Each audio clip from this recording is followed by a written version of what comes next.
balls. Thank you, Mr. Speaker. Can I endorse the sentiments expressed by my right honourable friend and others about the tragic death of our colleague and friend David Cairns? Let me also congratulate the Chancellor on his successful masterminding of the No to AV campaign.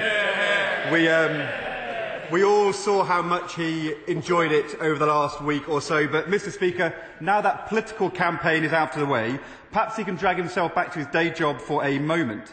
The flagship measure of his strategy for growth in last year's budget was a £1 billion national insurance holiday for new businesses outside London, the South East. The Chancellor said it would benefit 400,000 companies and create 800,000 jobs. Let me ask him a very specific question. Could the Chancellor tell the House how many companies have so far benefited from this scheme and how many jobs have been created? This is going to be embarrassing. Well, first of all, can I thank him for congratulating the No to AV campaign, which many of his colleagues supported, even if he didn't.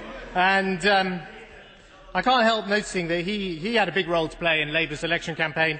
He said this: the Scottish elections are the first big test for Labour. Well, he was certainly right about that. Let me say this about the national insurance tax break, which was announced in the previous budget.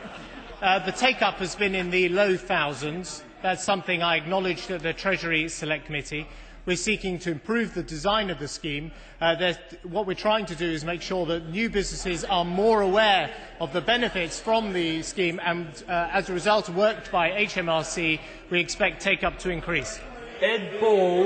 Mr. Speaker, despite all the bluster, there wasn't a specific answer to the question there. We were told by the Business Secretary in February the Chancellor would announce the details of how he would develop this scheme in the budget, and still those details haven't arrived. Actually, Mr. Speaker, I have the figures from his own department. How many companies have benefited? Not 400,000, but just 3,000. How many jobs have been created? Not 800,000, but just 6,000. If that is the flagship measure of this growth strategy, no wonder the economy is flatlined, consumer confidence is down, and unemployment is forecast to rise.